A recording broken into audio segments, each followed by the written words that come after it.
Welcome to the Craft Cocktail. Today we're going to create the Bloody Mary. A lot of variants of the Bloody Mary. This is ours. Yes.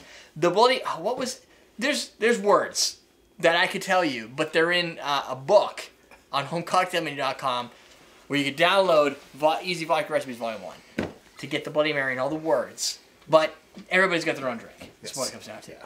Our drink version is going to be 1.5 ounces of vodka, 4 ounces of tomato juice, a 1/2 ounce of lemon juice, a 1/4 ounce of horseradish, 2 dashes of Worcestershire sauce, 4 dashes of Tabasco sauce, a pinch of salt and pepper, a celery stick for garnish, and what I would highly suggest is you head over to awesomedrinks.com and you pick up a bottle of Scrappy's celery bitters and a bottle of Scrappy's Firewater bitters and add those bitters to taste in this drink. This is the most complicated drink out of all the series of 15 easy vodka cocktails. It's still pretty easy. All you're doing is you're basically making a tomato sauce, or tomato soup, if you will. Yeah. And you want to make it as spicy as you want. The reason I suggest these two bitters here is this is celery bitters. Adding that savory celery flavor is awesome. You've got it as a garnish, so why not pair it with a little bit of celery bitters? It's the only real thing that I know of that celery bitters are used for. If you're a huge Bloody Mary fan, this is where you want to play those. Firewater bitters are it's an habanero. It's not actually a bitter. It's an habanero tincture or habanero tincture. Spicy. So you can add and control the level of spice. This recipe has Tabasco sauce, which is probably the only black pepper, which are the two spice components, and I guess horseradish. But they bring enough savory spice for the average consumer. If you love your spicy Bloody Marys, that's where the Firewater bitters comes in. Neither of us, by the way, are huge fans of Bloody Mary. I have come to appreciate them. We were at Tales of the Cocktail one year. Remember that time I ordered a Bloody Mary by mistake? Were you there for that? I was not there for that. Oh, you were sick. That's right. Not hungover, just No, sick. I had something bad. It was not a hangover, though. Traveling is not always easy for people. What do you think? 2 dashes of each? Is that what you want to do? That we'll do our tasting notes with 2 dashes. In the ebook, I did them specifically without them, so we have a variety. That way you can kind of get the tasting notes of what fits your palate. It doesn't, it's whatever you really feel like. I like spicy things. I've had Bloody Marys that I actually do enjoy, too. Even though I'm not a fan of the savory drinks like this, I have had Bloody Marys that I enjoy. I have had, the one I had at the place wasn't too bad. You have ice in there? Oh! You already put horseradish in there? Oh, yeah. So you'll never, I don't think you'll ever, even cocktail historians are going to not, I think, be able to find the original basis for a Bloody Mary.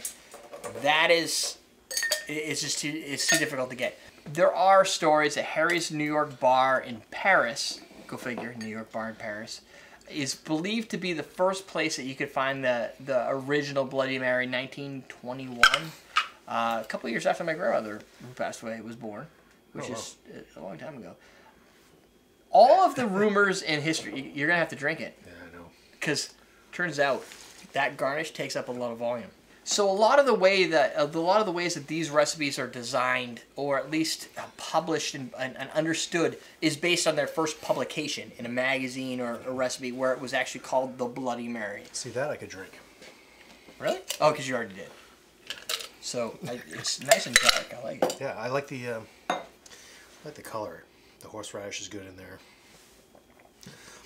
Give the Firewater on the back end a little bit. Yeah, you're right. I'm usually not a tomato juice fan, but that's almost like with the horseradish in there, it almost becomes a cocktail You do get sauce. a little bit you get a little bit of a horseradish flavor. I don't know what horseradish really is, but it's kind of like the earthy, spicy. It's like a ginger almost, but a different flavor. But I think the like root is very similar. Like a rooty. It's a little hotter. The original one I had definitely more of a light spice tomato soup flavor. Yep. This is a little bit more of a Bloody Mary flavor. It's very spicy, yeah. And I like it. I really do like this. And you did 2 dashes? I did 2 dashes of celery bitters, 2 dashes of Firewater. I like the celery flavor. Yep. Because the garnish is giving you the celery impression, but it's not giving you any of the flavor. So if you're going to garnish with celery, it's nice to add the celery bitters because you're not going to get a lot of flavor from the garnish. Right. Unless you're muddling it in there and everything, and which is another way to vary the drink. Cuts in there and muddle it up. Right. Yeah. The celery bitters is a lot easier. So it is done. the design here was really to be kind of where you start. Right. Like this is your typical, your stereotypical spicier Bloody Mary. You can get mixers, you can get all that stuff to kind of go with it. But from here, you can start to invent your own side drinks. You add and you can use different base spirits. I've seen gin and tequila Bloody Marys also. It's true. Your Bloody Maria, it's usually the tequila variant of it. You could add some additional spices to it that aren't necessarily in here. Maybe some Tony's, some Cajun spices. Wasabi instead of horseradish. Exactly. We've seen very, very... the wasabi one, definitely. Ginger. There's different Fish directions sauce. you can kind of take with it. That, my friends, is how we suggest you start your Bloody Marys. Put yours in the comments below and let us know what variations you like to use. I like comments. Start writing.